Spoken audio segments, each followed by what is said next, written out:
Hey guys, it's Jen. Thank you so much for joining me today. Today I am at my kitchen table, so I'm slowly taking you around all the different tables of my house. I'll tell you about my craft room on Friday, but today I just wanted to come on and show you some projects I've made with new dies from Scrap Diva Designs.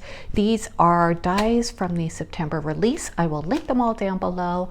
I will also link, there'll be my referral link. If you click on that, place an order, I get a commission from the sale, which thank you so much to everybody who uses that, especially now when I have to redo my craft room.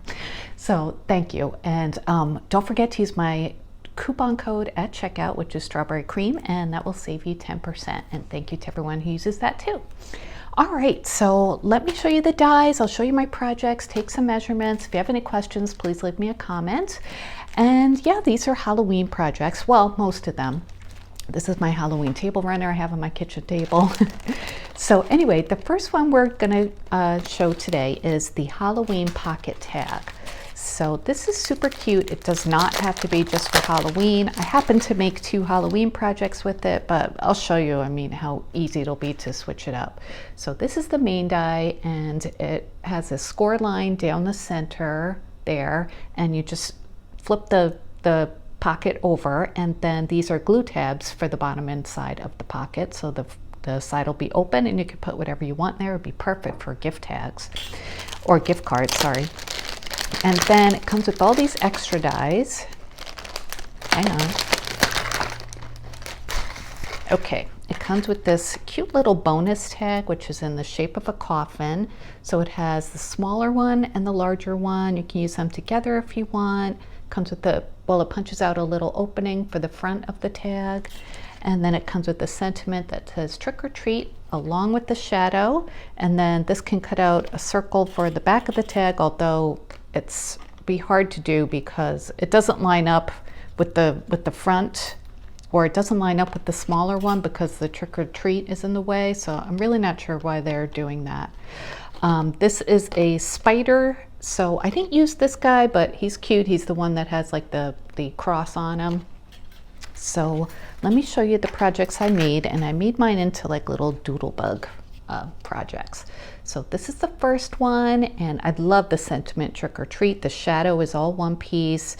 There are just, let's say, 1, 2, 3 pieces of the sentiment plus the little dot over the eye. So it cuts out really quickly. I use that yellow glitter paper that I got from Doodlebug, and I added some ephemera. Doodlebug in their Sweet and Spooky collection from last year had some vellum, or actually this is acetate ephemera, so I love that because you could see behind it, and a little puffy sticker too. And so the tag itself, it's just so easy to come together, especially if you use double-sided paper. Let me take these little things out.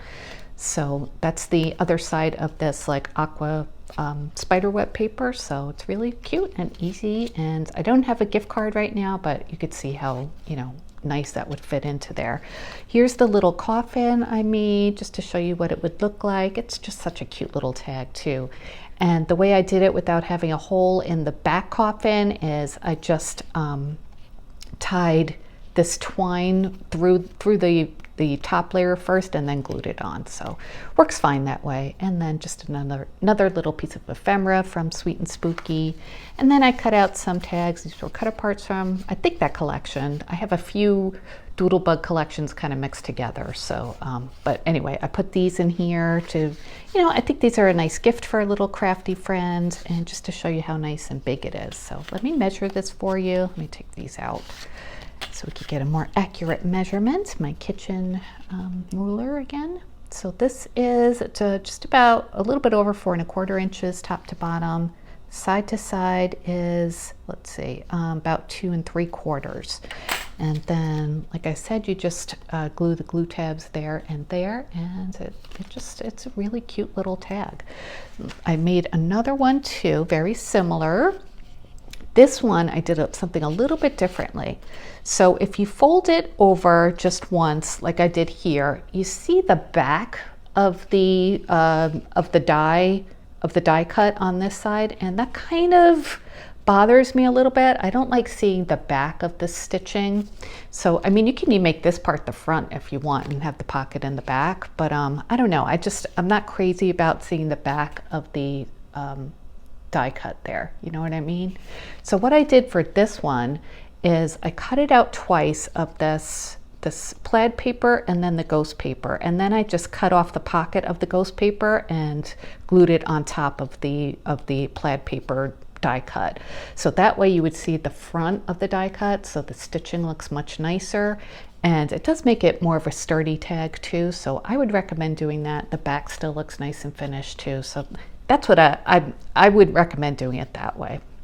And I used some more ephemera from Doodlebug. Here's another one of those acetate ephemeras, and it's just great because you can see a little bit behind it. And because it's like frosted a little bit, if you add a little bit of glue onto it, you don't really see it. I added some glue behind the owl and on his little hand there. So really cute little tags. And of course, like, you know, you don't need to use the coffin tag, and this could be great for any occasion. I think this would be a wonderful Christmas present. Maybe, you know, put a gift tag on top of a, like if you wanted to, I think a great idea would be to give like a coffee tumbler and then add this to the top of it and put a gift card into like Dunkin' Donuts or something, or Starbucks if you like that. I prefer Dunkin' Donuts myself. But anyway, that's the first project. I hope you enjoyed that. I think they're really, really cute. All right, the next one is I used this die set, and this is called the Spiderweb Memory Deck Shaker. So again, this is something really easy to turn into a non-Halloween project. And once again, I didn't take this out before I started the video, so hang on. Okay, sorry about that. All right, so let me show you the different parts. This cuts out a frame for your memory decks card, so perfect to make like a full memory deck shaker. Here is the background piece, so this would be great to cut out your acetate if you're making a shaker, and the backgrounds cardstock. And then this is the layering piece that you would use if you want to make it into the Halloween version. And it cuts out these two beautiful spider webs, cuts them out really, really nicely too.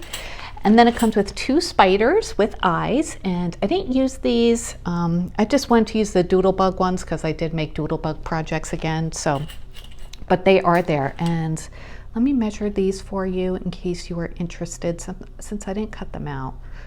These are about 1 1/8 inches, including the web, and then side to side they're about 1 1/4, just to, you know, give you an idea. I'm sure other design team members have used the spider if you want to see that. And I did use Spooktacular, which is where is Spooktacular? I might still have that. Oh, it's behind the sticker. So I use Spooktacular and the shadow, and this is from, I know it's hard to turn over, Halloween Words number 4. So I'll link that down below too. I've shown those in other projects, but this is the first one that I made into a Halloween shaker. And I think it's so cute and simple because, you know, this frame you can use for any holiday. I made a gingerbread one, I'll show you in a second. But this one I did use the, what is that? Just a little piece of glue or something. I used the web layering piece, and I cut that out of some black Doodlebug paper, and I put that on top of the acetate before I put the frame on it. And this is also that new Doodlebug glitter paper in like the lime green color. And I used Doodlebug paper in the back. I think it's Doodlebug, it could be Bella Boulevard. And then I filled it up with some fun shaker bits. These are Doodlebug, I keep saying that, but that's what they are. Some orange sequins, some diamond dots.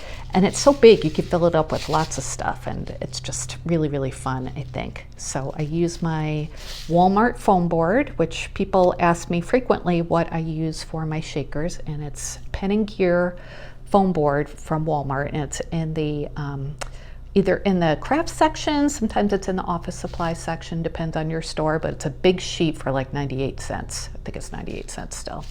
And then that's the back, it's just the back of that spider paper, and it just happened to be super cute, so I left it like that. So let me measure this for you.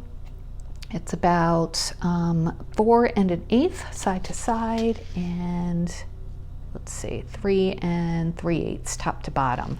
And the word spooktacular just fit on there perfectly. I also layered that up with some foam, just some 2mm foam, some orange paper behind it, and again, that green glitter paper from Doodlebug. And it's just so it's simple and it's cute. And these are pieces of ephemera from Doodlebug too. So spiders, you know, they're not everybody's cup of tea, but these cute little ones, I think, you know, most people would like. And those guys in the background too. So that's the first one, and like I said, I made a gingerbread one as well. This one, obviously I didn't use the spider webs, but I did use a piece of ephemera from Gingerbread Kisses, and that's a cut apart from Gingerbread Kisses in the back, and it does say Season's Greetings on the bottom if you move all the shaker bits. And I filled this up with just the ones I had on hand, but I really like them, different diamond dots and sequins, and the gingerbread hearts from I don't know, something with a T. And then I put some ephemera there, used some yellow paper for the frame, added some of those gingerbread hearts on the top, and it's nice and flat, but super, super cute. Oh, hi Gus, there's Gus. And then this is the back, just a simple polka dot paper, and that's the other side of that one there. So yeah, those are my projects for today, just a couple quick ones, and I hope you like them. Again, they'll all be listed down below. If you have any questions, please let me know. I'll be back soon with more crafty videos. Thank you so much for watching. Please give this video a thumbs up if you enjoyed it, and I hope you guys have a great day. Until next time, take care. Bye.